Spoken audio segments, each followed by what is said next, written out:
여러분, 안녕하세요. 오늘은 정말 충격적이고 감동적인 이야기를 들려드리려고 합니다. 남미 베네수엘라의 경제 붕괴 속에서 절망에 빠진 한 여성이 어떻게 한국에서 기적 같은 인생 역전을 이루었는지, 그 놀라운 실화를 말이죠. 한때 세계 최대 석유 매장량을 자랑하며 남미의 부국이라 불렸던 베네수엘라. 하지만 지금은 어떨까요?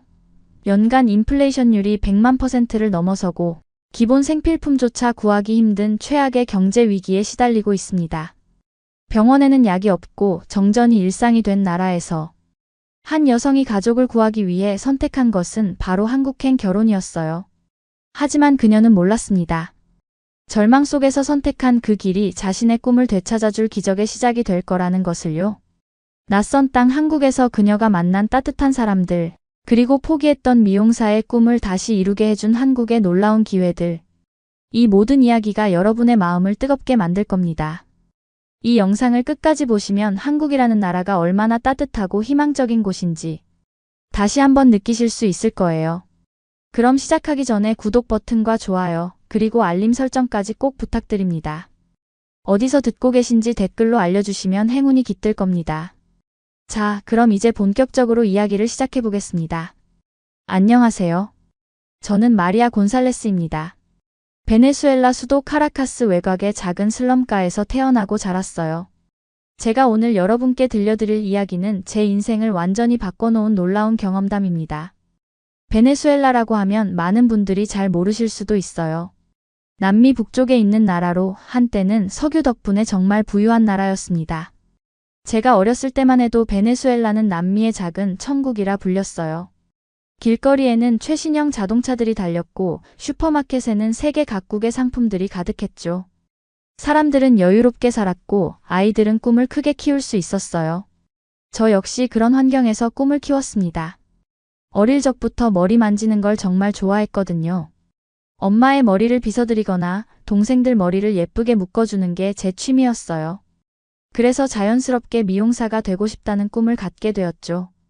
15살 때부터 동네 작은 미용실에서 일을 배우기 시작했습니다. 처음에는 바닥 청소나 수건 정리 같은 간단한 일부터 했어요. 하지만 저는 정말 열심히 했습니다.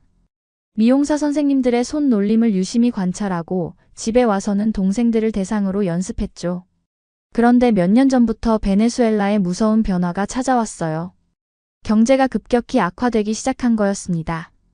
처음에는 물가가 조금씩 오르는 정도였는데 점점 심해져서 하루가 다르게 가격이 뛰었어요. 오늘 1000볼리바르였던 빵이 내일은 10,000볼리바르가 되고 모레는 10만 볼리바르가 되는 거였죠. 인플레이션이라는 단어가 일상이 되었어요.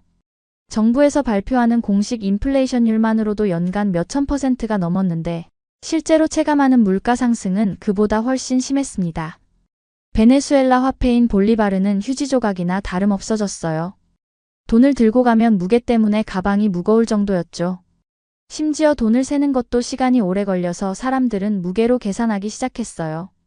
상황이 이렇게 되니까 미용실 손님들도 점점 줄어들었어요. 머리를 하러 올 여유가 없어진 거예요. 그나마 오시는 분들도 값을 깎아달라고 하시거나 외상으로 해달라고 하셨지만 미용실 사장님도 어려우시니까 어쩔 수 없었어요. 미용실에 필요한 재료들, 샴푸나 린스, 염색약 같은 것들도 가격이 천정부지로 올랐거든요. 수입품이다 보니 환율이 오르면서 더욱 비싸졌죠. 하루 생활비가 지폐 한 뭉치였는데 그 뭉치가 점점 더 커졌습니다. 더 심각한 문제는 기본 생활이 무너지기 시작했다는 거였어요. 전기가 하루에 몇 번씩 나갔고 때로는 며칠씩 계속 정전이 되기도 했어요. 물도 제대로 안 나왔습니다. 정부에서 물 공급을 제대로 못하니까 사람들은 우물을 파거나 빗물을 받아서 써야 했어요. 저희 동네에서는 물탱크차가 일주일에 한 번씩 와서 물을 공급해줬는데 그마저도 불규칙적이었어요. 슈퍼마켓 선반들은 점점 비어갔고 있는 것들도 가격이 너무 비싸서 엄두를 낼 수 없었죠. 우리 가족도 예외가 아니었어요. 아버지는 공장에서 일하시는 평범한 노동자셨는데 월급으로는 한 가족이 일주일도 버티기 힘들 정도가 되었어요. 엄마는 집에서 간단한 음식을 만들어 파셨지만 재료값이 너무 비싸져서 수익이 거의 남지 않았어요. 저 역시 미용실에서 받는 월급이 점점 줄어들었고 나중에는 거의 의미가 없을 정도가 되었습니다. 음식을 구하는 것도 전쟁 같았습니다. 슈퍼마켓에 뭔가 들어온다는 소문이 돌면 새벽 3시부터 줄을 서야 했어요. 그래도 앞순서 사람들이 다 사가버리면 제 차례에는 아무것도 남지 않았죠. 그러던 중에 아버지가 쓰러지셨어요. 간경화 진단을 받으셨는데 이게 정말 절망의 시작이었습니다. 의사는 수입약을 써야 한다고 했는데 그 가격이 상상을 초월했어요. 한 달치 약값이 제가 1년 동안 벌어야 하는 돈과 비슷했거든요. 베네수엘라의 의료 시스템도 완전히 무너져 있었어요. 병원에는 기본적인 약조차 없었고 의료진들도 해외로 떠나고 있었죠. 많은 의사들이 콜롬비아나 브라질 또는 스페인으로 이민을 가버렸어요. 남아있는 병원들도 제대로 운영되지 않았고 응급실조차 문을 닫는 일이 빈번했습니다. 병원에 가면 의사가 처방전을 써주시는데 정작 약국에는 그 약이 없는 경우가 대부분이었어요. 있더라도 가격이 너무 비싸서 살 수가 없었죠. 사람들은 아파도 병원에 가지 못하고 집에서 참는 경우가 많았어요. 특히 만성질 환자들은 정말 위험한 상황에 놓여 있었습니다. 치안도 정말 나빠졌어요. 경찰들조차 제대로 월급을 받지 못해서 부정부패가 심했고 길거리에서는 강도 사건이 일상적으로 일어났어요. 저희 동네에서도 몇 번 무장강도가 들었고 아는 분이 다치기도 했어요. 밤에는 절대 밖에 나갈 수 없었고 낮에도 조심스럽게 다녀야 했어요. 학교도 제대로 운영되지 않았어요. 선생님들이 월급을 제대로 못 받아서 다른 일을 찾아 떠나고 학교 시설도 관리가 안 되어 있었죠. 많은 아이들이 학교를 그만두고 일을 하러 나가야 했어요. 교육의 기회조차 박탈당하는 상황이었습니다.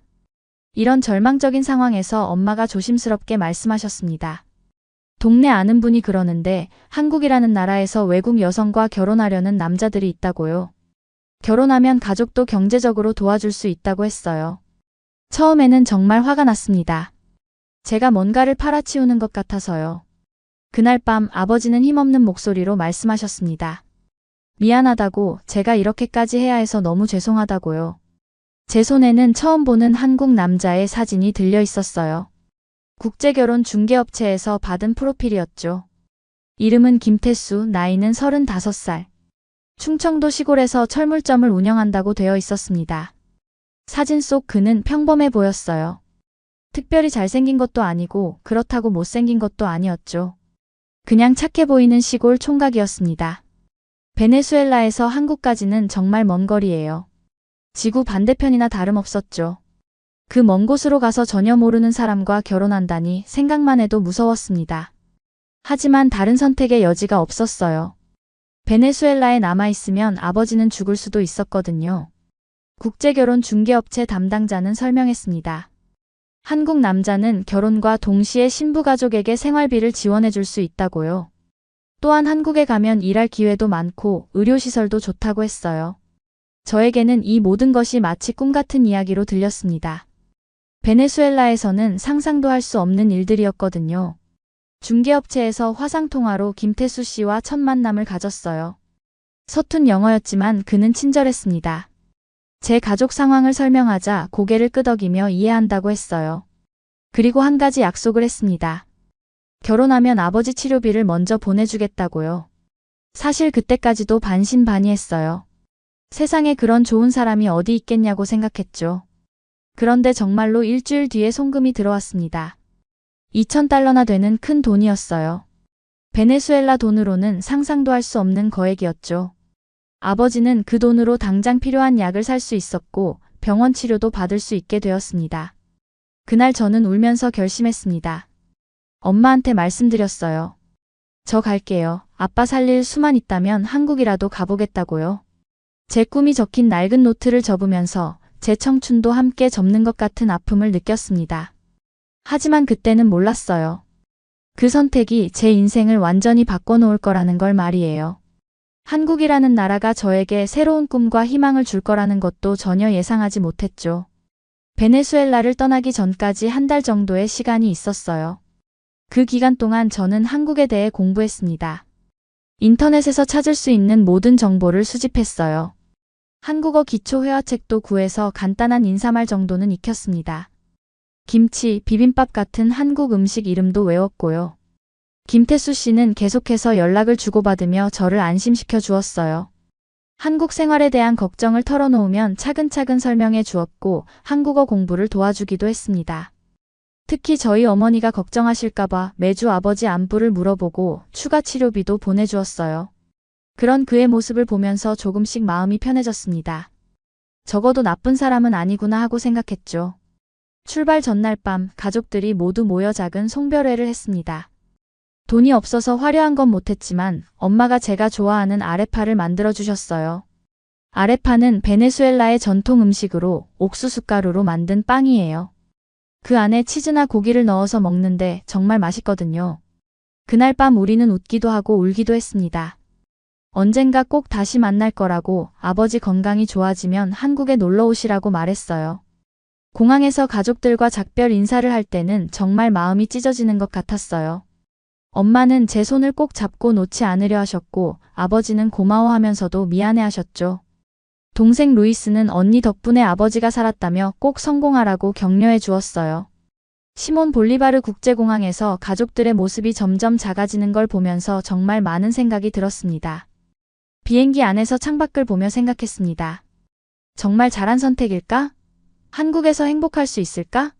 그리고 무엇보다 내 꿈은 어떻게 될까? 온갖 걱정과 두려움이 밀려왔지만 한편으로는 새로운 시작에 대한 기대감도 있었어요. 베네수엘라의 절망적인 상황을 벗어날 수 있다는 안도감도 컸죠. 베네수엘라에서 한국까지는 정말 긴 여행이었어요. 경유지를 포함해서 거의 하루가 걸렸죠. 파나마에서 한 번, 미국에서 한 번 갈아타야 했어요. 미국 공항에서 잠깐 머무는 동안 정말 놀랐어요. 모든 것이 깨끗하고 질서정연했거든요. 베네수엘라와는 완전히 다른 세상이었죠. 그런 걸 보면서 한국은 어떨까 하는 궁금증이 더욱 커졌습니다. 김태수 씨가 보내준 사진들을 다시 보면서 마음을 다잡았어요. 한국의 풍경 사진들, 그가 운영하는 철물점 사진, 그리고 그의 가족들 사진까지. 모든 것이 새롭고 신기했습니다. 태평양을 건너는 긴 비행시간 동안 저는 정말 많은 생각을 했어요. 베네수엘라에서의 힘들었던 시간들, 아버지의 아픈 모습, 그리고 앞으로 펼쳐질 새로운 삶에 대한 기대와 불안. 승무원이 한국어로 안내방송을 할 때는 정말 실감이 났어요.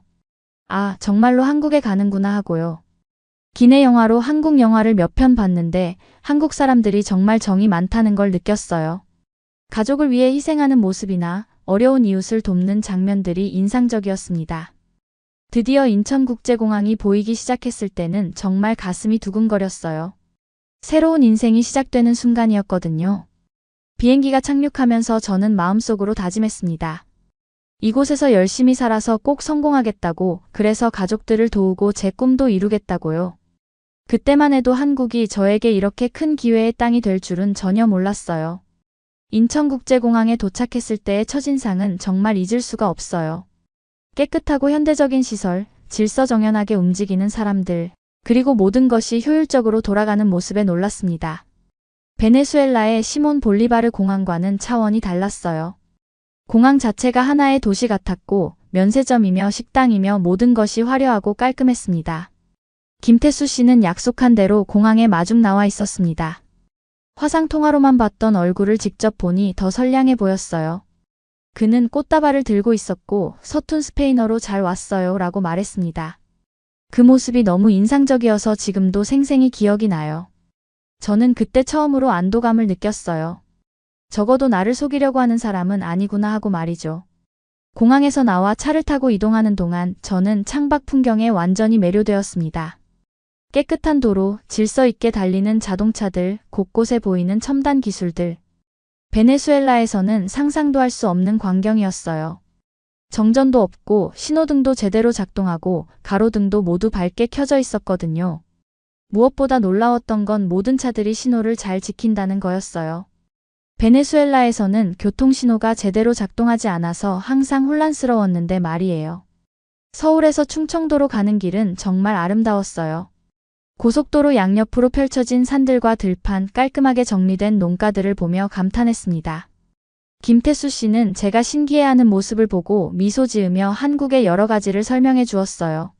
한국의 사계절 이야기, 농업 이야기, 그리고 자신이 살고 있는 마을에 대한 이야기까지. 그의 말을 들으면서 한국에 대한 호감이 점점 커졌습니다. 시골 마을에 도착했을 때 시어머니와 시아버지가 대문 앞에서 기다리고 계셨어요. 처음에는 긴장했지만 시어머니가 제 손을 따뜻하게 잡아주시면서 안심이 되었습니다. 언어는 통하지 않았지만 마음만은 충분히 전해졌어요. 시어머니의 눈빛에서 진심 어린 환영의 마음을 느낄 수 있었거든요.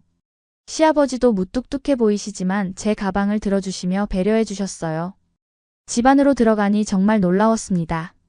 베네수엘라에서는 상상도 할 수 없을 정도로 깨끗하고 편안했거든요. 온수도 잘 나오고 전기도 끊기지 않고 인터넷도 빨랐어요. 이 모든 것이 저에게는 기적처럼 느껴졌습니다. 특히 화장실이 정말 깨끗하고 현대적이어서 감동했어요. 베네수엘라에서는 물이 제대로 안 나와서 화장실 사용하기도 힘들었거든요.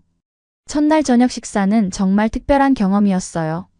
시어머니가 정성스럽게 준비해 주신 한국 음식들을 처음 맛봤거든요. 김치는 처음에 너무 매웠지만 시원하고 개운한 맛에 점점 매료되었어요. 미역국, 불고기, 나물 반찬들까지 모든 게 새롭고 신기했습니다. 쌀밥도 베네수엘라에서 먹던 것과는 완전히 달랐어요. 윤기가 흐르고 찰기가 있어서 정말 맛있었죠. 시어머니는 제가 음식을 잘 못 먹을까봐 걱정하시면서 간을 싱겁게 해주시고 매운 것도 따로 빼주셨어요. 그 세심한 배려가 정말 고마웠습니다. 베네수엘라에서는 가족조차 서로 챙길 여유가 없었는데 처음 만난 시어머니가 저를 친딸처럼 돌봐주시니까 눈물이 날 것 같았어요. 식사 중간중간 김태수 씨가 통역해주면서 서로 간단한 대화도 나눴습니다. 김태수 씨는 결혼 후에도 계속 아버지 치료비를 보내주었어요.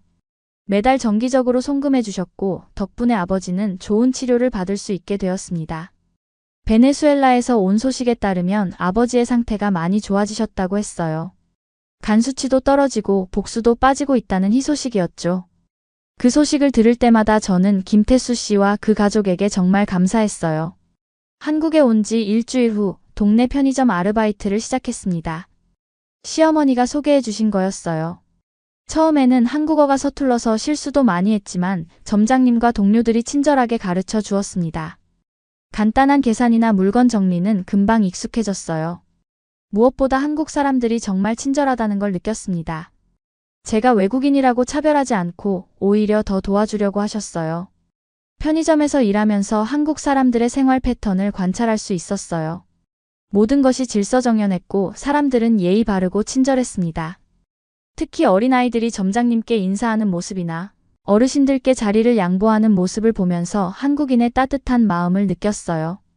그리고 무엇보다 놀라웠던 건 사람들이 정말 열심히 산다는 거였어요. 새벽 일찍부터 밤늦게까지 열심히 일하고 자기 개발도 게을리하지 않았죠. 저녁에는 시어머니와 함께 한국어 공부를 했습니다. 시어머니는 초등학교 교사 출신이셔서 가르치는 것을 잘하셨어요. 한글부터 차근차근 알려주시고 일상회화도 반복해서 연습시켜 주셨습니다. 덕분에 생각보다 빨리 기본적인 의사소통이 가능해졌어요. 한글이 정말 과학적으로 만들어진 문자라는 것도 알게 되었고요. 베네수엘라에서 쓰는 스페인어와는 완전히 다른 언어지만 한글의 규칙성 때문에 배우기가 그렇게 어렵지 않았어요. 한국 생활에 적응하면서 가장 놀라웠던 건 의료 시스템이었어요. 감기만 걸려도 쉽게 병원에 갈 수 있고 약도 쉽게 구할 수 있었거든요. 베네수엘라에서는 아스피린 하나 구하기도 힘들었는데 한국에서는 그런 걱정이 전혀 없었어요. 국민건강보험이라는 제도도 정말 신기했습니다.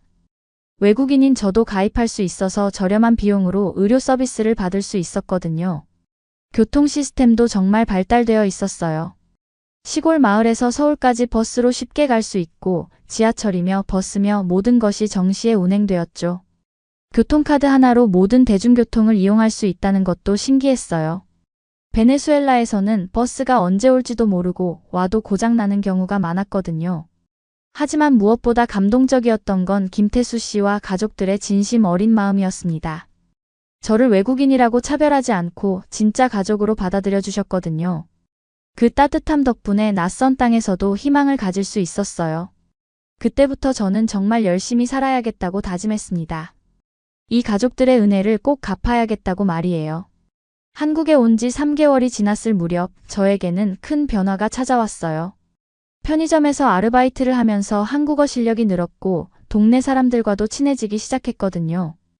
특히 편의점에 자주 오시는 할머니 한 분과 친해졌는데 그분이 저에게 중요한 깨달음을 주셨어요. 그날도 할머니가 편의점에 오셨는데 머리가 너무 헝클어져 있으셨어요. 며칠째 같은 모습이어서 걱정이 되었는데 할머니는 혼자 사시는 분이라 머리 손질할 곳이 마땅치 않다고 하셨어요. 마을에 미용실이 하나 있긴 한데 비싸서 자주 갈 수 없다는 거였죠. 그 순간 저는 참을 수 없었어요. 베네수엘라에서 배운 미용 기술이 떠올랐거든요. 할머니께 조심스럽게 물어봤습니다. 제가 머리를 손질해드려도 될까요? 처음에는 의아해 하시더니 제가 미용사였다고 말씀드리자 기뻐하셨어요. 다음 날 할머니가 집으로 찾아오셨어요. 간단한 도구들을 준비해서 정성스럽게 머리를 손질해드렸습니다. 샴푸하고 컷하고 드라이까지 해드렸죠. 할머니가 거울을 보시며 환하게 웃으시는 모습을 보는 순간 저는 정말 행복했어요. 베네수엘라에서 느꼈던 그 보람이 다시 살아나는 것 같았거든요. 할머니는 제 손을 꼭 잡으시며 고맙다고 하셨어요. 그리고 마을 사람들에게 저 이야기를 해주시겠다고 하셨죠. 소문은 빠르게 퍼졌어요. 일주일 후에는 동네 아주머니들이 저를 찾아오기 시작했어요. 모두들 머리 손질을 부탁하시는 거였죠. 저는 기쁜 마음으로 응했습니다. 시어머니도 제가 이런 재주가 있다는 걸 알고 놀라셨어요. 그리고 저에게 말씀하셨습니다. 한국에서도 미용사 자격증을 따서 정식으로 일해보는 게 어떻겠냐고요. 그때 처음으로 꿈에 대한 희망이 생겼어요. 베네수엘라에서는 포기했던 미용사의 꿈을 한국에서 다시 이룰 수 있을지도 모른다는 생각이 들었거든요. 김태수 씨도 적극적으로 지지해 주었어요. 다문화센터에서 외국인을 위한 미용 교육 프로그램이 있다는 정보도 알아봐 주셨죠. 다문화센터는 정말 놀라운 곳이었어요. 외국인들이 한국 사회에 적응할 수 있도록 다양한 프로그램을 운영하고 있었거든요. 한국어 교육은 물론이고 직업 교육, 문화체험 등 정말 많은 것들이 있었어요. 그 중에서도 미용 교육 프로그램은 제게 딱 맞는 기회였습니다. 미용 교육 프로그램에 등록했을 때 저는 다른 외국인 여성들도 많이 만났어요. 베트남, 필리핀, 몽골, 캄보디아 등 정말 다양한 나라에서 온 분들이 계셨죠. 모두들 저처럼 새로운 기회를 찾아 한국에 온 분들이었어요. 그분들과 이야기하면서 저만 힘든 게 아니라는 걸 알게 되었고 서로 격려하고 도우며 공부했습니다. 수업은 정말 체계적이었어요. 한국의 미용 기법은 베네수엘라에서 배운 것과는 많이 달랐거든요. 더 정교하고 세밀했죠. 특히 펌이나 염색 기술은 정말 고급스러웠어요. 선생님들도 정말 친절하게 가르쳐 주셨고 제가 이미 기초가 있다는 걸 알고 더 심화된 내용도 알려주셨어요. 낮에는 편의점에서 일하고 저녁에는 미용학원, 밤에는 시어머니와 한국어 공부. 정말 바쁜 나날이었지만 충실했어요. 무엇보다 꿈을 향해 나아간다는 느낌이 좋았습니다. 베네수엘라에서는 절망밖에 없었는데 한국에서는 매일매일 새로운 희망이 생겼거든요. 그러던 어느 날 시험에 대한 이야기를 들었어요. 한국에서 미용사로 일하려면 국가 자격증을 따야 한다는 거였죠.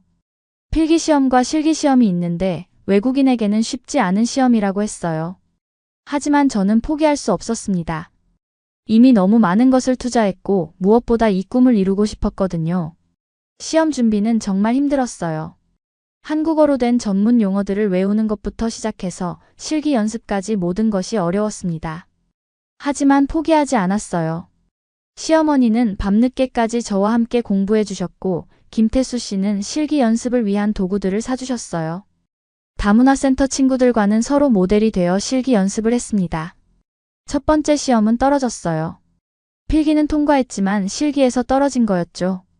정말 좌절스러웠습니다. 그동안 열심히 준비했는데 결과가 좋지 않으니까 자신감도 떨어지고 과연 내가 할 수 있을까 하는 의구심도 들었어요. 그날 밤 저는 혼자 많이 울었어요. 하지만 가족들이 포기하지 말라고 격려해 주었어요. 시어머니는 제 손을 잡고 말씀하셨어요. 한 번에 되는 사람이 어디 있냐고 다시 도전하면 된다고요. 김태수 씨도 제가 원하는 만큼 계속 지원해 주겠다고 했어요. 그 따뜻한 마음 덕분에 저는 다시 일어설 수 있었습니다. 두 번째 도전을 위해 더욱 철저히 준비했어요. 부족했던 부분들을 정확히 파악하고 그 부분을 집중적으로 연습했습니다. 특히 시간 관리가 중요하다는 걸 깨달았어요. 정해진 시간 안에 완벽하게 작업을 마쳐야 하거든요. 매일 시간을 재면서 연습했습니다. 동네 아주머니들도 많이 도와주셨어요. 제가 연습할 모델이 필요하다고 하니까 기꺼이 머리를 맡겨주셨거든요. 덕분에 다양한 머리 타입으로 연습할 수 있었어요. 그분들도 제가 시험에 합격하기를 진심으로 바라셨고 응원도 많이 해주셨습니다. 두 번째 시험날이 다가왔을 때 저는 예전보다 훨씬 자신감이 있었어요. 그동안 정말 열심히 준비했고 실력도 많이 늘었다는 확신이 있었거든요. 시험장에 가서도 긴장하지 않고 평소 연습하던 대로 차근차근 해냈습니다. 그리고 드디어 합격 통지를 받았을 때 저는 정말 기뻤어요. 한국 미용사 국가 자격증을 손에 쥐는 순간 저는 울음이 터져 나왔어요. 베네수엘라에서 포기했던 꿈을 한국에서 다시 이룬 거였죠. 그것도 정식 자격증으로 말이에요. 시어머니도 함께 기뻐해 주셨고 김태수 씨는 정말 자랑스럽다고 하셨어요. 그날 밤 베네수엘라에 있는 가족들에게 기쁜 소식을 전했습니다. 자격증을 딴 후 저에게는 새로운 선택의 기로가 찾아왔습니다. 김태수 씨와 시어머니는 제가 직접 미용실을 차리는 것을 제안해 주셨어요. 처음에는 정말 놀랐습니다. 갓 자격증을 딴 초보가 미용실을 연다니 상상도 못했던 일이었거든요. 하지만 그분들은 진심으로 저를 믿어주셨어요. 마을에는 미용실이 하나밖에 없었고 그마저도 나이 드신 분이 하시는 곳이라 젊은 스타일을 원하는 사람들이 불편해하고 있었어요. 특히 동네 아주머니들이 제 실력을 직접 경험해 보셨기 때문에 제가 미용실을 열면 분명히 올 거라고 하셨죠. 그래서 용기를 내어 도전해보기로 결심했습니다. 미용실 자리를 구하는 것부터 시작했어요. 마을 중심가에 있는 작은 상가 건물의 1층을 임대했습니다. 넓지는 않았지만 깨끗하고 접근성이 좋은 곳이었어요. 김태수 씨가 인테리어부터 장비까지 모든 것을 도와주셨어요. 정말 감사했습니다. 베네수엘라에 있었다면 평생 꿈도 꾸지 못할 일이었거든요. 미용실 이름은 마리아 헤어로 정했어요. 제 이름을 딴 거였죠. 간판을 달던 날 저는 그 앞에 서서 정말 오랫동안 바라봤어요. 카라카스의 작은 미용실에서 꿈꿨던 일이 한국에서 현실이 된 거였죠. 그때 정말 많은 감정이 몰려왔어요. 기쁨, 감격, 그리고 약간의 두려움까지. 개업 첫날 동네 할머니들이 축하하러 오셨어요. 꽃다발도 가져다 주시고 떡도 나눠주셨죠. 한국의 이런 정문화가 정말 좋았어요. 베네수엘라에서는 이웃끼리 이렇게 챙겨주는 일이 드물었거든요. 특히 제가 외국인인데도 불구하고 진심으로 축하해 주시는 모습에 정말 감동했습니다. 첫 손님은 그동안 저에게 머리를 맡겨주셨던 할머니였어요. 정식 미용실에서 처음 해드리는 거라 떨렸지만 평소처럼 정성껏 해드렸어요. 할머니가 만족해 하시는 모습을 보니 자신감이 생겼습니다. 그분이 나가시면서 하신 말씀이 지금도 기억나요. 마리아 씨 덕분에 내가 다시 젊어진 것 같아라고 하셨거든요. 소문은 빠르게 퍼져나갔어요. 한 분이 만족하시면 그분이 다른 분들에게 소개해 주시는 식으로 말이에요.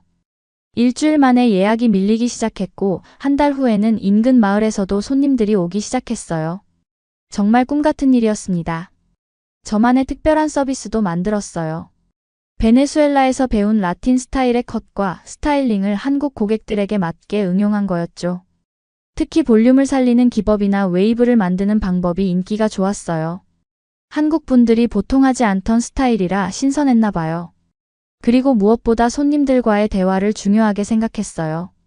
한국어가 완벽하지는 않았지만 정성껏 경청하고 공감해 드리려고 노력했죠. 머리를 하는 동안 그분들의 이야기를 들어드리고 때로는 제 이야기도 나눴어요. 베네수엘라에서의 경험, 한국에 적응하는 과정 등을 말씀드리면 많은 분들이 관심을 가져주셨어요. 한국 고객들의 섬세함에도 많이 놀랐어요. 머리 길이 몇 센티미터까지 정확하게 요구하시고 스타일에 대해서도 구체적으로 설명해 주시더라고요. 처음에는 부담스러웠지만 점점 그런 꼼꼼함이 좋다고 생각하게 되었어요. 덕분에 저의 기술도 더욱 정교해졌거든요. 미용실이 안정되어 갈 무렵 정말 기쁜 소식이 들려왔어요. 베네수엘라에 있는 아버지의 건강이 많이 좋아지셨다는 거였죠. 정기적으로 보내드린 치료비 덕분에 꾸준히 치료를 받으실 수 있었고 간 수치도 정상에 가까워졌다고 했어요. 의사 선생님도 깜짝 놀랄 정도로 회복이 빨랐다고 하셨대요. 그 소식을 들었을 때 정말 눈물이 났어요. 가족을 살리기 위해 선택한 한국행이었는데 정말로 아버지를 살릴 수 있게 된 거였죠. 그리고 저 자신도 꿈을 이룰 수 있었고요. 김태수 씨도 함께 기뻐해 주셨어요. 우리 가족 일처럼 진심으로 걱정해 주시고 도와주신 거였거든요. 미용실 운영이 1년을 넘어가면서 저는 더 큰 꿈을 꾸기 시작했어요. 다문화센터에서 만난 외국인 친구들 중에도 미용에 관심 있는 분들이 계셨거든요. 그분들에게 한국 미용 기법을 가르쳐주면 어떨까 하는 생각이 들었어요. 저처럼 새로운 기회를 찾을 수 있도록 도와주고 싶었습니다. 시어머니와 상의해서 작은 교육 프로그램을 시작했어요. 주말에 미용실에서 외국인 여성들을 대상으로 기초 미용 기법을 가르치는 거였죠. 처음에는 3명으로 시작했는데 입소문이 나면서 점점 더 많은 분들이 참여하게 되었어요. 가르치면서 저도 많은 것을 배웠어요. 각 나라마다 머리카락의 특성이 다르고 선호하는 스타일도 달랐거든요. 베트남 분들은 직모가 많아서 볼륨을 주는 스타일링을 좋아하셨고 필리핀 분들은 웨이브 스타일을 선호하셨어요. 이런 다양성을 배워가면서 제 기술의 폭도 넓어졌습니다. 그러던 어느 날 정말 놀라운 손님이 오셨어요. 서울에서 오신 젊은 여성분이었는데 인터넷에서 저희 미용실 소문을 듣고 찾아오셨다는 거였어요. 이미 강남의 유명한 미용실들을 많이 다녀봤지만 제가 하는 라틴 스타일링이 독특해서 궁금했다고 하시더라고요. 그분의 머리를 해드리면서 정말 신중했어요. 서울에서 온 손님이니까 더 잘해드리고 싶었거든요. 베네수엘라 스타일과 한국 스타일을 조화롭게 섞은 새로운 스타일링을 시도해봤는데 결과가 정말 좋았어요. 그분이 너무 만족해 하시면서 사진도 많이 찍으시고 친구들에게 소개하겠다고 하셨어요. 그 일이 있은 후로 서울이나 대도시에서 오시는 손님들이 간간히 생기기 시작했어요. 정말 신기했습니다. 시골 마을의 작은 미용실이 이렇게 알려질 줄은 꿈에도 몰랐거든요. 그때부터 저는 더 큰 자신감을 갖게 되었어요. 내가 정말 실력이 있구나, 한국에서도 인정받을 수 있구나 하고 말이에요. 미용실을 운영한 지 1년 반이 지났을 때 저에게는 인생의 또 다른 전환점이 찾아왔습니다. 그동안 정기적으로 송금을 보내드린 덕분에 아버지의 건강이 완전히 회복되셨고 이제는 베네수엘라에서도 작은 일을 하실 수 있을 정도가 되셨어요. 그래서 부모님과 동생 루이스가 한국을 방문하기로 하신 거였죠. 가족들이 한국에 온다는 소식을 들었을 때의 기쁨은 말로 표현할 수 없었어요. 거의 2년 만에 만나는 거였거든요. 김태수 씨도 정말 기뻐하시면서 가족들을 맞을 준비를 도와주셨어요. 시어머니는 베네수엘라 음식도 만들어 보자며 레시피를 찾아보시고 집안을 깨끗하게 정리해 주셨어요. 인천공항에 가족들을 마중 나간 날 저는 정말 떨렸어요. 2년 전과는 완전히 달라진 제 모습을 보시면 어떻게 생각하실까 궁금했거든요. 한국어도 많이 늘었고 외모도 한국 스타일로 바뀌었고 무엇보다 자신감이 생겼으니까요. 가족들이 입국장으로 나오는 순간 저는 울음이 터져 나왔어요. 아버지는 예전보다 훨씬 건강해 보이셨고 엄마는 저를 보자마자 달려와서 꼭 안아주셨어요. 루이스도 많이 자랐더라고요. 그 순간 정말 행복했습니다. 가족을 위해 내린 선택이 옳았다는 확신이 들었어요. 한국에 도착한 가족들은 모든 것에 놀라워했어요. 공항부터 시작해서 고속도로 그리고 시골 마을까지 모든 것이 베네수엘라와는 차원이 달랐거든요. 특히 아버지는 정전이 없다는 것만으로도 감탄하셨어요. 베네수엘라에서는 하루에 몇 번씩 전기가 나가는 것이 일상이었으니까요. 제가 운영하는 마리아 헤어를 보신 순간 가족들은 정말 놀라셨어요. 간판에 제 이름이 적혀 있는 것을 보시고는 믿을 수 없다는 표정이셨죠. 엄마는 미용실 안을 둘러보시면서 계속 눈물을 흘리셨어요. 카라카스의 작은 미용실에서 꿈을 키우던 딸이 이제는 한국에서 자신만의 미용실을 운영하고 있으니까요. 아버지는 제가 손님들에게 서비스하는 모습을 보시고 정말 자랑스러워 하셨어요. 유창하지는 않지만 한국어로 대화하고 전문적으로 일하는 제 모습에 감동하셨다고 하시더라고요. 루이스는 한국의 첨단 미용 장비들에 관심을 보이면서 여러 가지 질문을 했어요. 가족들이 머무는 2주 동안 저는 한국의 여러 곳을 구경시켜 드렸어요. 서울도 가고 부산도 가고 제주도까지 다녀왔죠. 김태수 씨가 휴가까지 내면서 함께 여행해 주셨어요. 가족들은 한국의 발전된 모습에 계속 감탄했습니다. 특히 의료 시스템을 직접 경험해 보시고는 정말 놀라셨어요. 아버지가 정기검진을 받으러 병원에 갔을 때 베네수엘라에서는 상상도 할 수 없을 정도로 빠르고 정확한 진료를 받으셨어요. 첨단 장비로 검사를 받고 결과도 바로 나오고 의사 선생님의 친절한 설명까지 모든 것이 완벽했죠. 아버지는 그때 말씀하셨어요. 마리아가 정말 좋은 나라로 왔구나 하고요. 엄마는 시어머니와 금방 친해지셨어요. 언어는 통하지 않았지만 요리를 함께 하면서 마음으로 소통하셨죠. 시어머니가 김치 담그는 법을 가르쳐 주시면 엄마는 베네수엘라 음식 만드는 법을 보여주시고 그런 모습을 보면서 저는 정말 가슴이 뭉클했어요. 가족들과 함께하는 시간 동안 저는 그동안에 힘들었던 기억들을 털어놓았어요. 처음 한국에 와서 적응하느라 힘들었던 이야기, 자격증 시험에 떨어져서 좌절했던 이야기, 그리고 미용실을 열 때의 두려움까지. 모든 것을 솔직하게 이야기했어요. 아버지는 제 손을 잡고 말씀하셨어요. 고맙다고, 딸 덕분에 살았다고요. 그리고 한국에 와보니까 제가 얼마나 좋은 선택을 했는지 알겠다고 하셨어요. 단순히 경제적인 도움만이 아니라 저 자신도 성장할 수 있는 기회를 얻었다고 하시더라고요. 루이스는 한국의 교육 시스템에 관심을 보였어요. 특히 기술 교육이 잘 되어 있다는 점에 감동했죠. 베네수엘라에서는 제대로 된 교육을 받기 힘든 상황이니까요. 그래서 저는 루이스에게 제안했어요. 한국에 와서 공부하는 것을 고려해 보라고요. 가족들이 베네수엘라로 돌아가는 날 정말 아쉬웠어요. 2주가 너무 빨리 지나간 것 같았거든요. 하지만 이별이 예전처럼 절망적이지는 않았어요. 이제는 언제든지 다시 만날 수 있다는 확신이 있었으니까요. 그리고 무엇보다 가족들이 제가 잘 살고 있다는 것을 직접 확인하셨으니까요. 공항에서 가족들을 배웅하면서 아버지가 마지막으로 하신 말씀이 지금도 기억나요. 마리아야, 네가 한국에서 행복하게 사는 모습을 보니까 아빠도 정말 행복하다. 이제는 걱정하지 말고 내 꿈을 마음껏 펼쳐라라고 하셨거든요.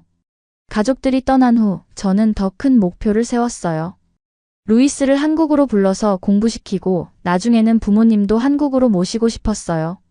그리고 더 많은 외국인 여성들이 저처럼 기회를 얻을 수 있도록 도와주고 싶었죠. 그 무렵 다문화 센터에서 제안이 들어왔어요.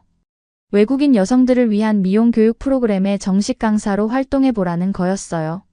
제가 그동안 개인적으로 해왔던 교육을 더 체계적으로 할 수 있는 기회였죠. 저는 기꺼이 승낙했습니다. 강사 활동을 시작하면서 저는 더 많은 외국인 여성들을 만날 수 있었어요. 각자 다른 사연을 가지고 한국에 온 분들이었지만 모두 새로운 기회를 찾고 있다는 공통점이 있었죠. 저는 그분들에게 단순히 기술만 가르치는 게 아니라 희망과 용기도 함께 전해주려고 노력했어요. 수업 시간에 제 이야기도 많이 해드렸어요. 절망적인 상황에서 한국에 왔지만 포기하지 않고 노력한 결과 꿈을 이룰 수 있었다는 이야기를요. 그런 이야기를 들으면서 많은 분들이 용기를 얻으셨다고 해주셨어요. 강사 활동을 한 지 6개월이 지났을 때 저에게는 예상치 못한 기회가 찾아왔습니다. 충청도 지역 방송국에서 다문화 가정의 성공 사례로 저를 인터뷰하고 싶다는 연락이 온 거였어요. 처음에는 정말 당황했습니다. 제가 무슨 대단한 사람이라고 방송에 나오냐고 생각했거든요. 하지만 다문화 센터 담당자분이 설득하셨어요. 제 이야기가 다른 외국인 여성들에게 희망을 줄 수 있다고, 그리고 한국 사람들에게도 다문화 가정에 대한 긍정적인 인식을 심어줄 수 있다고 하시더라고요.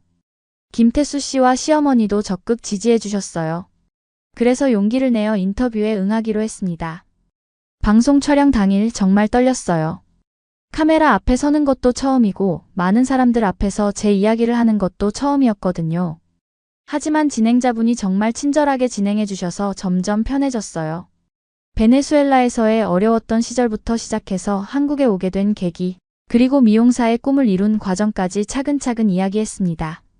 특히 인상적이었던 질문은 한국에서 가장 감사하다고 느끼는 것이 무엇인가요? 였어요. 저는 망설임 없이 대답했습니다. 기회입니다. 한국은 노력하면 꿈을 이룰 수 있는 나라예요. 베네수엘라에서는 아무리 노력해도 경제 상황 때문에 한계가 있었지만 한국에서는 정말 공정한 기회가 주어져요. 방송이 나간 후 반응이 정말 좋았어요. 시청자들로부터 감동적이었다는 메시지들이 많이 왔고 특히 같은 처지에 있는 외국인 여성들로부터 용기를 얻었다는 연락을 많이 받았어요. 그 중에는 제가 운영하는 교육 프로그램에 참여하고 싶다는 분들도 계셨죠. 그 후로 제 미용실에도 손님들이 더 많이 오기 시작했어요. 방송을 본 분들이 직접 찾아오시는 거였죠. 서울이나 대전에서도 손님들이 오셨고 심지어 부산에서 오신 분도 계셨어요. 정말 신기했습니다. 시골 마을의 작은 미용실이 이렇게 유명해질 줄은 꿈에도 몰랐거든요. 하지만 저에게 가장 의미 있었던 건 한국 사람들의 따뜻한 관심이었어요. 많은 분들이 제게 응원의 메시지를 보내주셨고 다문화 가정에 대한 편견을 바꿔주셨어요. 어떤 분은 마리아 씨 덕분에 외국인에 대한 생각이 바뀌었다고 말씀해 주시기도 했어요. 그 즈음 정말 큰 변화가 찾아왔습니다. 김태수 씨와 저 사이에 새로운 생명이 찾아온 거였어요.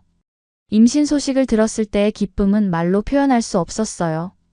시어머니는 더욱 기뻐하시면서 손자든 손녀든 건강하게만 태어나면 된다고 하셨어요. 베네수엘라에 있는 가족들에게 임신 소식을 전했을 때 모두들 정말 기뻐했어요. 특히 엄마는 손자나 손녀를 보러 꼭 다시 한국에 오겠다고 하셨어요. 아버지도 건강을 더욱 잘 관리해서 외손자 외손녀와 많은 시간을 보내고 싶다고 하셨죠.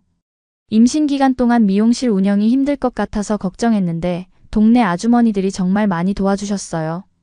몸이 무거울 때는 간단한 일들을 대신해 주시고 몸에 좋은 음식도 만들어 가져다 주셨어요.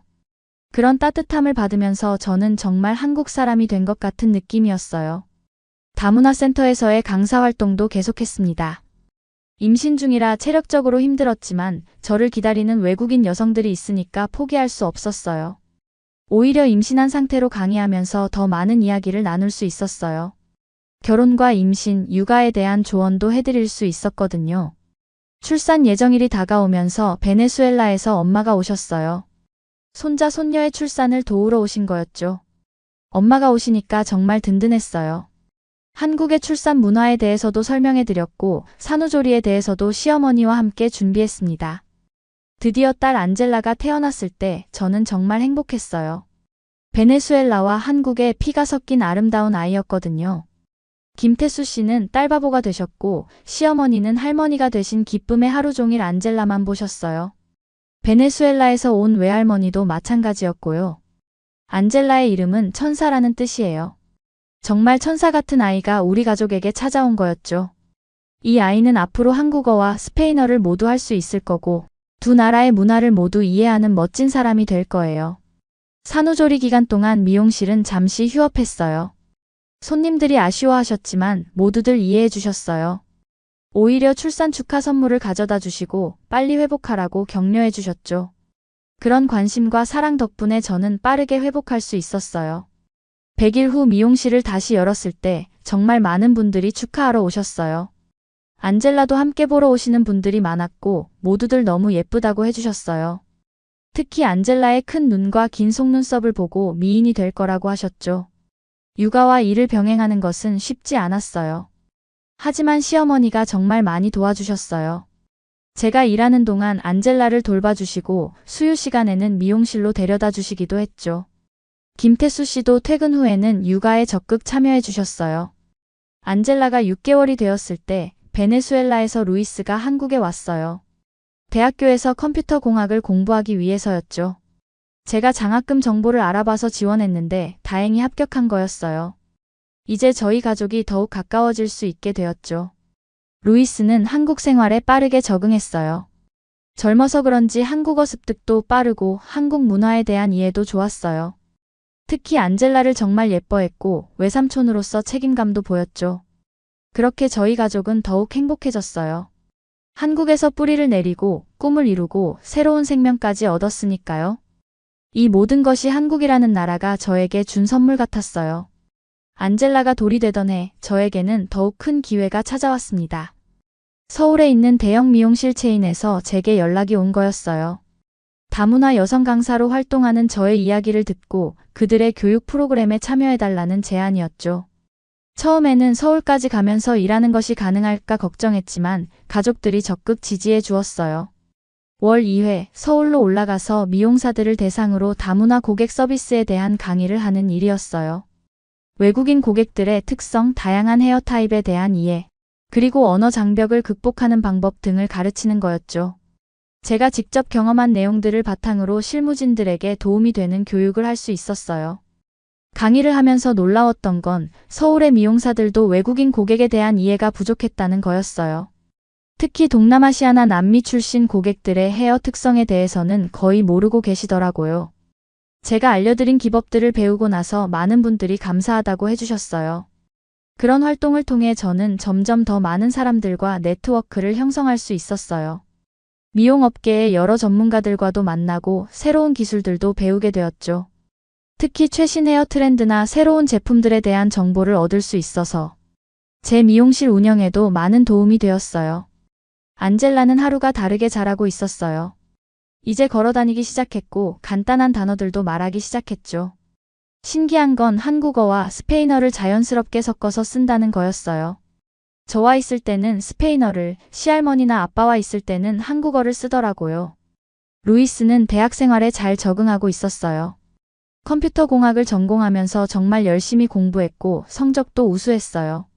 한국 친구들도 많이 사귀었고 한국어 실력도 놀랄 만큼 늘었죠. 가끔 집에 와서 안젤라를 돌봐주면서 외삼촌 역할도 충실히 해주었어요. 그 무렵 베네수엘라 상황은 더욱 악화되고 있었어요. 경제 위기가 심해져서 많은 사람들이 다른 나라로 떠나고 있었죠. 저희 부모님도 한국으로 이민을 고려해 보시라고 권했지만 아직은 베네수엘라에서 버티고 싶다고 하셨어요. 다만 상황이 더 나빠지면 진지하게 생각해 보겠다고 하셨죠.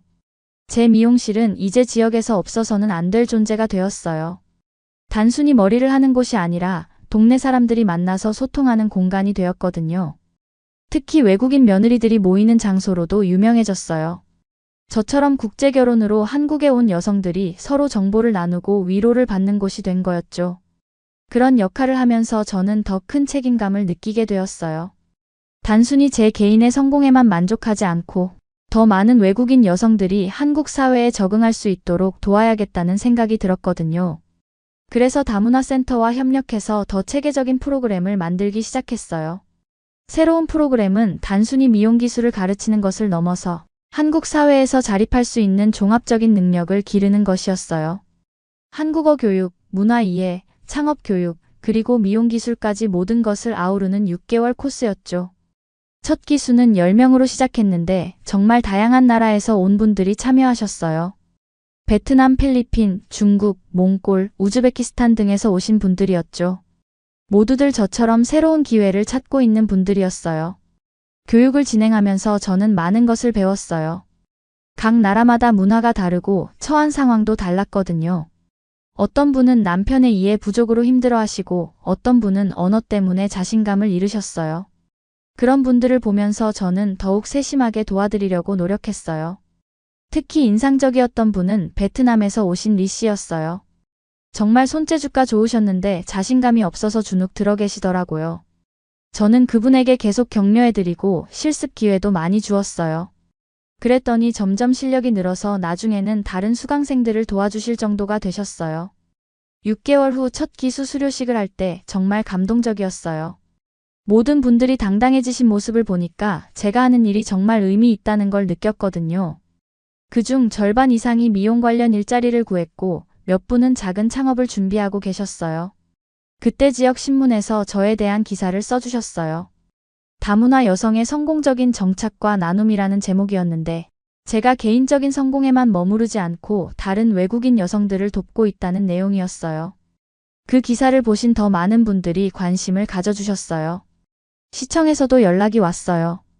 다문화 정책의 우수 사례로 저를 추천하고 싶다는 거였어요. 처음에는 부담스러웠지만 이런 기회를 통해 더 많은 사람들에게 다문화, 가정에 대한 긍정적인 인식을 심어줄 수 있다고 생각해서 수락했어요. 시 차원의 다문화 정책 자문위원으로도 활동하게 되었어요. 외국인 여성들의 실제 경험을 바탕으로 정책 개선에 대한 의견을 제시하는 역할이었죠. 처음에는 정책이라는 게 너무 어렵게 느껴졌지만 실제로 외국인들이 겪는 어려움을 알리고 개선 방안을 제안하는 일이다 보니까 점점 익숙해졌어요. 특히 제가 중점적으로 제안한 것은 외국인 여성들을 위한 직업 교육 프로그램의 확대였어요. 저처럼 전문 기술을 배워서 자립할 수 있는 기회를 더 많이 만들어야 한다고 주장했죠. 다행히 제 의견이 받아들여져서 다양한 분야의 직업 교육 프로그램이 신설되었어요. 안젤라도 이제 제법 말을 하기 시작했어요. 어른들이 여러 나라 사람들과 이야기하는 모습을 자주 보다 보니까 자연스럽게 다문화에 대한 이해가 생기는 것 같았어요. 가끔 제가 스페인어로 통화하면 따라하려고 하고 할머니와 한국어로 이야기할 때는 또 다른 모습을 보이더라고요. 김태수 씨는 저의 이런 활동들을 정말 자랑스러워했어요. 처음에는 단순히 생계를 위해 시작한 일이었는데 이제는 사회에 의미 있는 기여를 하고 있다면서 늘 격려해 주셨어요. 시어머니도 마찬가지였고요. 안젤라가 3살이 되던 해 저에게는 인생에서 가장 큰 영광이 찾아왔습니다.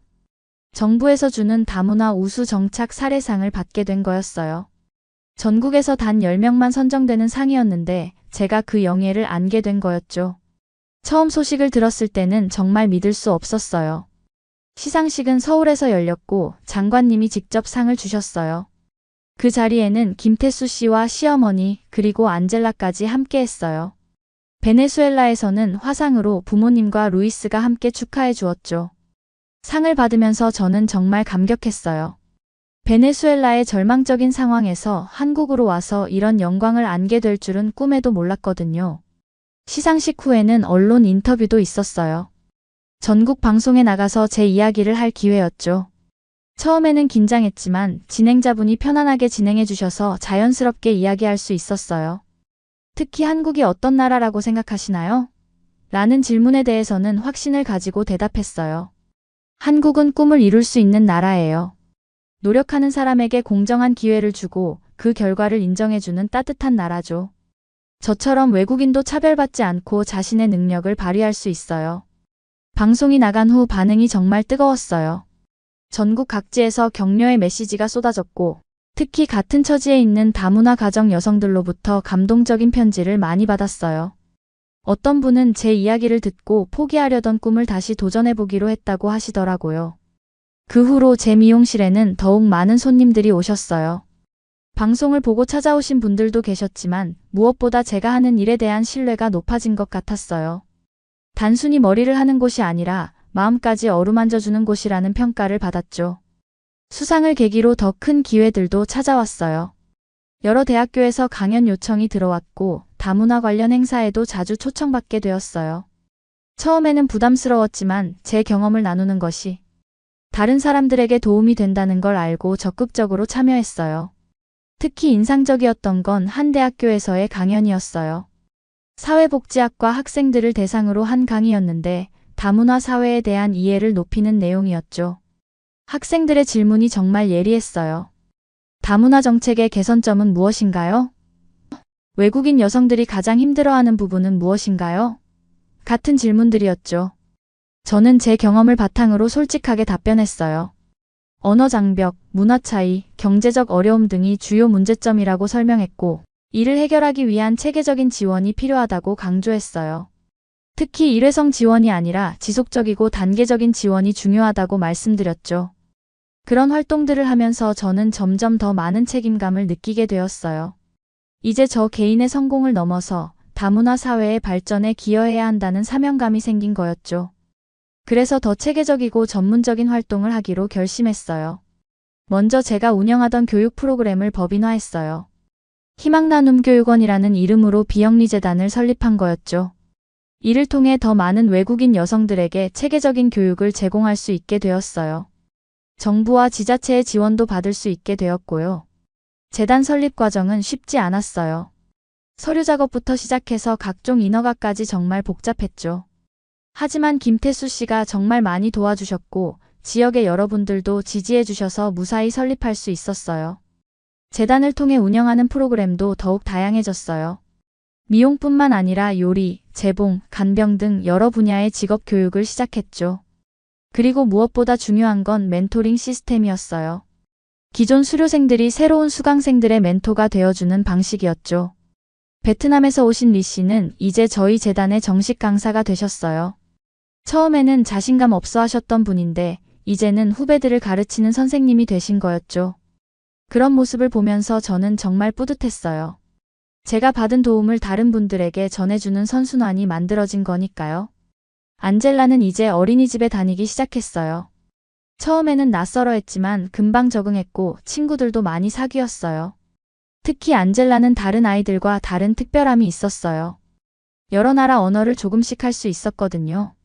저와는 스페인어로, 아빠와는 한국어로, 그리고 재단에 오시는 외국인 분들과는 그분들 나라 언어로 간단한 인사를 나누더라고요. 어린이집 선생님도 안젤라의 이런 특별함을 좋아하셨어요. 다문화에 대한 이해가 자연스럽게 몸에 밴 아이라고 하시면서 다른 아이들에게도 좋은 영향을 준다고 말씀해 주셨죠. 그 무렵 베네수엘라 상황이 더욱 심각해졌어요. 정치적 혼란까지 가세하면서 많은 국민들이 다른 나라로 떠나고 있었죠. 저희 부모님도 더 이상 버티기 힘들다고 하시면서 진지하게 한국 이민을 고려해 보겠다고 하셨어요. 저는 부모님의 한국 이민을 적극 도왔어요. 필요한 서류들을 준비하고 정착에 필요한 모든 것들을 알아봤죠. 다행히 제가 그동안 쌓은 네트워크 덕분에 여러분들이 도와주셨어요.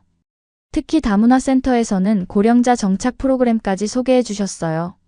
드디어 부모님이 한국에 정착하기로 결정하셨을 때 저는 정말 기뻤어요. 이제 진짜 가족이 모두 한국에서 함께 살 수 있게 된 거였죠. 베네수엘라에서는 상상도 할 수 없었던 일이 현실이 된 거예요. 부모님의 정착 준비를 하면서 저는 새삼 한국의 좋은 점들을 다시 한번 느꼈어요. 체계적인 의료 시스템, 안정적인 사회 보장, 그리고 무엇보다 노력하면 꿈을 이룰 수 있는 공정한 기회. 이 모든 것이 한국이 저에게 준 선물이었어요. 루이스도 대학 졸업을 앞두고 있었어요. 성적이 우수해서 대학원 진학과 취업 모두 좋은 기회가 있다고 했어요. 특히 한국의 IT 기업들에서 관심을 보이고 있어서 정말 자랑스러웠죠. 이제 저희 가족은 정말 완전한 한국 가족이 되어가고 있었어요. 베네수엘라의 힘든 기억은 점점 희미해지고 한국에서의 행복한 추억들이 쌓여가고 있었죠. 지금으로부터 5년이 지난 현재 저는 한국에서의 삶을 돌아보며 정말 감개무량한 마음입니다. 베네수엘라의 절망적인 상황에서 가족을 살리기 위해 선택한 한국행이 이렇게 놀라운 결과를 가져다 줄 줄은 꿈에도 몰랐어요. 마리아 헤어는 이제 충청도 지역에서 가장 유명한 미용실 중 하나가 되었습니다. 예약은 항상 밀려 있고 서울이나 다른 지역에서도 손님들이 찾아오세요. 특히 제가 개발한 라틴 퓨전 스타일링은 한국 미용업계에서도 주목받고 있어요. 몇몇 유명 미용실에서는 저에게 기법을 배우러 오기도 하죠. 희망나눔 교육원도 큰 성공을 거두었어요. 지금까지 200명이 넘는 외국인 여성들이 저희 프로그램을 수료했고 그중 80% 이상이 안정적인 일자리를 찾았어요. 몇몇 분들은 저처럼 창업에 성공하기도 했고요. 무엇보다 자신감을 되찾고 당당하게 한국 사회의 일원으로 살아가는 모습을 볼 때 정말 보람을 느껴요. 베트남에서 오신 리 선생님은 이제 저희 재단의 부원장을 맡고 계세요. 처음 만났을 때 위축되어 있던 모습과는 완전히 달라졌죠. 이제는 후배들을 지도하고 새로운 프로그램을 기획하는 리더가 되셨어요. 그분을 보면서 저는 선순환의 힘을 느껴요. 안젤라는 이제 8살이 되어 초등학교 2학년이에요. 정말 똑똑하고 활발한 아이로 자라고 있어요. 한국어, 스페인어, 영어를 자유자재로 구사하고 최근에는 중국어 공부도 시작했어요. 선생님들은 안젤라가 국제적인 인재로 자랄 것 같다고 말씀하세요. 무엇보다 안젤라는 다양한 문화에 대한 이해가 깊어요. 저희 재단에 오시는 여러 나라 분들과 자연스럽게 소통하면서 다문화에 대한 감수성을 키워가고 있어요. 학교에서도 다문화 친구들의 든든한 조력자 역할을 하고 있다고 해요. 김태수 씨는 이제 지역의 다문화 정책 자문위원으로도 활동하고 계세요. 처음에는 조용한 철물점 사장이었는데 저와 함께 살면서 사회적 활동에도 관심을 갖게 되신 거죠. 특히 다문화 가정 남편들의 모임을 주도하면서 서로의 경험을 나누고 도움을 주는 일을 하고 계세요. 시어머니는 안젤라의 최고 조력자예요. 할머니와 손녀 사이가 정말 각별하거든요. 시어머니는 안젤라에게 한국의 전통 문화를 가르쳐 주시고 저는 베네수엘라 문화를 알려줘요. 덕분에 안젤라는 두 나라의 문화를 모두 자연스럽게 받아들이고 있어요. 베네수엘라에서 오신 부모님도 한국 생활에 잘 적응하셨어요. 처음에는 언어와 문화 차이 때문에 힘들어하셨지만 지금은 동네 어르신들과 친하게 지내시고 계세요. 아버지는 텃밭을 가꾸시면서 한국 야채도 키우고 베네수엘라에서 가져온 씨앗으로 고향 채소도 재배하세요. 엄마는 다문화 센터에서 스페인어 강사로 활동하고 계셔요. 스페인어를 배우고 싶어하는 한국 분들이 의외로 많더라고요. 엄마의 수업은 항상 인기가 많아서 대기자가 있을 정도예요. 언어뿐만 아니라 남미 문화까지 알려주시거든요. 루이스는 대학 졸업 후 한국의 대기업에 취직했어요. IT 개발자로 일하면서 정말 성공적인 사회생활을 하고 있죠. 최근에는 한국 여성분과 결혼 준비도 하고 있어서 저희 가족에게 또 다른 기쁨이 될 것 같아요. 가끔 베네수엘라에서 연락이 올 때마다 저는 한국에 와서 정말 다행이라는 생각을 해요. 베네수엘라 상황은 여전히 좋지 않거든요. 친구들 중에는 콜롬비아나 페루로 피난 간 사람들도 많아요. 그런 소식을 들을 때마다 한국이라는 나라에 대한 감사함이 더욱 커져요. 최근에는 새로운 도전도 시작했어요. 한국 정부의 공적개발 원조 사업에 참여하게 된 거예요. 제 경험을 바탕으로 다른 나라의 여성들에게 기술 교육을 제공하는 프로젝트예요. 내년에는 베트남과 필리핀에 직접 가서 현지 여성들에게 미용 기술을 가르칠 예정이에요. 이 프로젝트를 통해 제가 한국에서 받은 도움을 이제 다른 나라 사람들에게 전해줄 수 있게 되었어요. 정말 의미 있는 일이라고 생각해요. 한국이 저에게 준 기회와 희망을 다른 나라 여성들에게도 나누어 주는 거니까요. 그리고 최근에 가장 기쁜 소식은 둘째를 임신한 거예요. 안젤라도 동생이 생긴다는 소식에 정말 좋아해요. 이번에는 아들일 것 같다고 의사 선생님이 말씀해 주셨는데 김태수 씨는 벌써부터 아들 바보가 될 준비를 하고 계세요. 돌이켜보면 정말 많은 일들이 있었어요. 베네수엘라에서의 절망적인 시간들, 한국에 처음 와서의 두려움과 설렘, 자격증을 따기 위한 노력, 미용실 창업의 기쁨, 안젤라의 탄생, 그리고 가족들의 한국 정착까지. 모든 순간이 소중한 추억이에요. 그 중에서도 가장 감사한 건 한국 사람들의 따뜻한 마음이었어요. 저를 외국인이라고 차별하지 않고 진심으로 도와주신 많은 분들 덕분에 지금의 제가 있을 수 있었어요. 특히 김태수 씨와 시어머니, 동네 이웃분들의 사랑이 없었다면 불가능했을 거예요. 한국은 정말 꿈을 이룰 수 있는 나라예요. 베네수엘라에서는 꿈꾸지도 못했던 일들이 한국에서는 현실이 되었거든요. 물론 쉽지 않았어요. 많은 노력과 인내가 필요했죠. 하지만 포기하지 않고 꾸준히 노력하면 반드시 기회가 찾아온다는 걸 경험했어요. 지금 이 순간에도 베네수엘라를 비롯해 세계 각국에서 어려운 상황에 처한 여성들이 많을 거예요. 그분들에게 제 이야기가 작은 희망이라도 될 수 있다면 좋겠어요.